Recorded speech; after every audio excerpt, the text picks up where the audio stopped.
Hello friends, இன்னைக்கு சூப்பரான சுண்டக்காய் காரக்குழம்பு ரெசிபி தான் பார்க்க போகிறோம். அப்படியே இதோட நன்மைகளையும் நம்ம சேர்த்து பார்க்கலாம். கிராமத்து ஸ்டைலில் நல்ல ருசியான சுண்டக்காய் காரக்குழம்பு இந்த வீடியோவில் நான் செஞ்சு காமிச்சிருக்கேன். வீடியோவை ஃபுல்லாக பாருங்கள். இந்த சுண்டக்காயில் இருக்க நன்மையாக சொல்லணுன்னா எனக்கு இந்த வீடியோ ஃபுல்லாக பத்தாது. ஸோ நான் சில முக்கியமான பாயிண்ட்ஸ் மட்டும் நான் இந்த வீடியோவில் நான் சொல்கிறேன். வயிற்றுப்புண், வாய்ப்புண், வாய் துர்நாற்றம் இந்த மாதிரி ப்ராப்ளம்ஸை ஃபேஸ் பண்ணுறவங்களுக்கு சுண்டக்காய் ஒரு அருமையான உணவுங்க.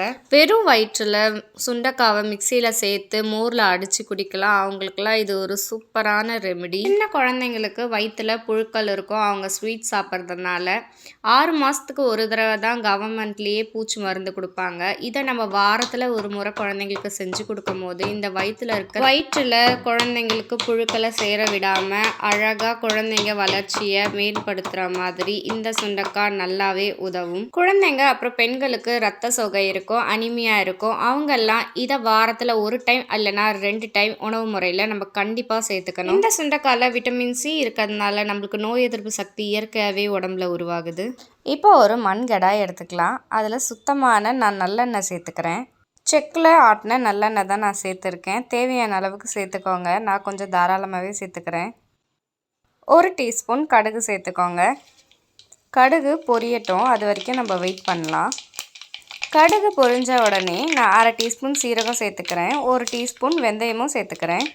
இப்போது இது ரெண்டுமே நல்லா பொரியட்டும். இது பொரியறதுக்குள்ளே அடுப்பில் ஸ்லிம்மில் வச்சுட்டு ஒரு 2 வெங்காயத்தை நறுக்கிட்டு வந்துடலாம். வெங்காயத்தை ரொம்ப பெருசாக இல்லாமல் அதே சமயத்தில் ரொம்ப சின்னதாகவும் இல்லாமல் ஒரு மீடியம் சைஸில் கட் பண்ணி எடுத்துக்கலாம். தோல் உரித்த பிறகு வெங்காயத்து மேலே கருப்பு கருப்பாக இருக்கும். அதை நீங்கள் வேணும்னா கழுவிக்கலாம். அப்படி இல்லை எனக்கு வெங்காயத்தை கழுவ பிடிக்காதுன்னா அந்த தோலையும் நீங்கள் சேர்த்து ரிமூவ் பண்ணிவிட்டு கட் பண்ணிக்கோங்க. நறுக்கி வச்சுருக்க வெங்காயத்தை கடாயில் சேர்த்துக்கலாம். வெங்காயம் நல்லா பொன்னிறமாக வதங்கட்டும். அப்போ தான் இன்னமும் ரொம்ப டேஸ்ட்டாக இருக்கும் நம்ம வைக்கிற குழம்பு, சுண்டக்காய் குழம்பு. அதுக்குள்ளே நம்ம பூண்டு, பச்சை மிளகா இது எல்லாத்தையுமே நறுக்கி எடுத்துகிட்டு வந்துடலாம்.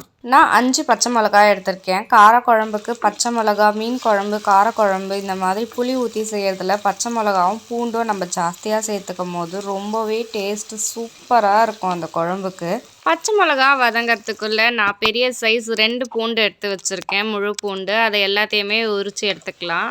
இப்போ அதையுமே நம்ம கடாயில் சேர்த்து நல்லா வதக்கிக்கலாம். பூண்டும் நல்லா சுருள வதங்கட்டும். பூண்டு வதங்கிடுச்சு. இப்போ சுண்டைக்காவை சேர்த்துக்கலாம். இடித்து வச்ச சுண்டைக்காவை மோரில் போட்டு வச்சிங்கன்னா அது கருப்பாகாது. என்கிட்ட அப்போதைக்கு வீட்டில் தயிர் இல்லை, அதனால் நான் மோரில் போடலை. நீங்கள் உங்கள் வீட்டில் இருந்துச்சுன்னா கண்டிப்பாக மோரில் போட்டு வச்சுருங்க, அது இன்னுமே நல்லது. இப்போது எண்ணெயில் சுண்டைக்காவை நல்லா சேர்த்து வதக்கி எடுத்துக்கோங்க. அதான் சூப்பராகவே சுண்டைக்காய் நல்லாவே வதங்கிடுச்சு. இப்போ 2 தக்காளி எடுத்துக்கலாம். அதையும் கட் பண்ணி இதில் சேர்த்துக்கலாம். இப்போ கடாயில் தக்காளியை சேர்த்து நல்லா வதக்கி எடுத்துக்கோங்க.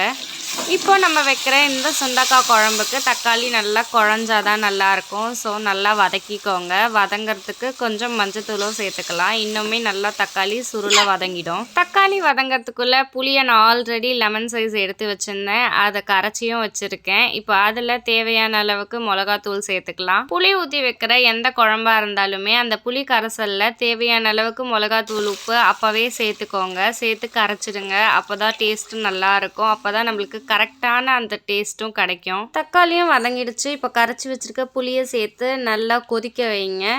புளியோட பச்சை வாசனையும் மிளகாத்தூளோட பச்சை வாசனையும் போகணும். நல்லா குழம்பு கொதிக்கட்டும். அது வரைக்கும் நம்ம கொஞ்ச நேரம் ரெஸ்ட் எடுத்துக்கலாம். அவ்வளோதான், ரொம்பவே சூப்பரான நம்மளோட சுண்டக்காய் குழம்பு தளன்னு கொதிக்க ஆரம்பிச்சிருச்சு. சைட்லேயும் நல்லா எண்ணெய் தேங்கி வர ஆரம்பிச்சிருச்சு. குழம்பு ரெடி ஆயிடுச்சு. வாரத்தில் ஒரு டைம் காரக்குழம்பு வைக்கிறீங்கன்னா அதில் சுண்டக்காய் போட்டு வச்சு சாப்பிடுங்க.